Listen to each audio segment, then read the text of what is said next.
The silence between my own heartbeats and her certainty. My wife Sarah used to say that I had a vivid imagination when it came to my own health. She didn't say it to be mean. At least, I didn't think so at the time. She said it with that little tilted head smile, the one she used for toddlers who were scared of the dark. "Leo," she'd say, pouring another glass of Chardonnay, "you're just hyper-aware. It's a personality trait, honey, not a medical condition." The first time it happened, truly happened, was a Tuesday.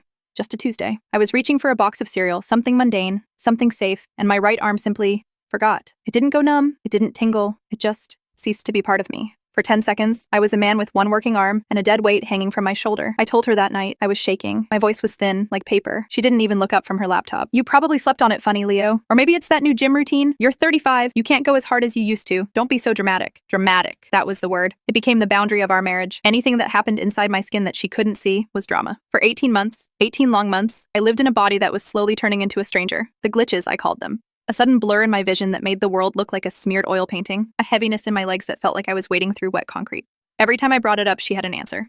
"You're stressed, Leo. You're not drinking enough water. It's just anxiety. You're creating the symptoms because you're worried about them." And the kicker, the one that really stuck in my throat, "You're making me stressed just listening to it." So, I stopped talking. I learned to hide the stumbles. I learned to blink through the blurring until the world snapped back into focus. I became a world-class actor in my own living room. I'd grip the kitchen counter until my knuckles went white, waiting for a dizzy spell to pass, while she told me about her day at the gallery. I was drowning in plain sight, and she was commenting on the weather. Last month, I finally went. Alone. I didn't tell her. I told her I was going to the hardware store for some light bulbs. Instead, I drove to the city, to a specialist I'd found after 3 a.m. Google searches that I'd hidden from my browser history. I sat in that sterile office, the smell of floor wax and old magazines. And I met Dr. Aris. He didn't call me dramatic. He didn't tell me to drink more water. He looked at my scans, those black and white maps of my internal failures, and he didn't say anything for a long time. The silence was heavy. It was the kind of silence that has a physical weight. "Mr. Thorne," he said finally. His voice was quiet. It was the voice of a man who is used to breaking lives into pieces. "You weren't imagining this. Not any of it. It was a tumor. Acoustic neuroma. Large enough that it was starting to press against my brainstem." He told me the words, "benign, surgical intervention,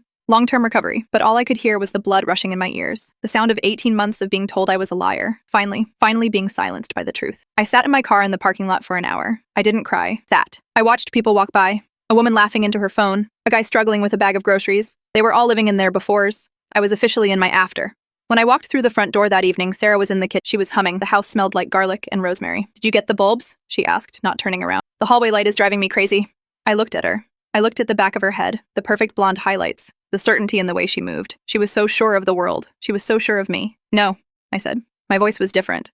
It sounded like it was coming from a great distance. "I didn't get the bulbs." She sighed, a sharp, impatient sound. "Leo, honestly, you had one job. Why are you always so—" "I have a brain tumor, Sarah." The silence that followed was the loudest thing I have ever heard. She froze. Knife she was using to chop parsley stayed mid-air. She turned slowly, her face already beginning to crumble, the certainty draining out of her like water from a cracked vase. "What?" she whispered. That's not, you're being—" She almost said it. She almost said dramatic. I saw the word form on her lips before she choked it back. "Not," I said.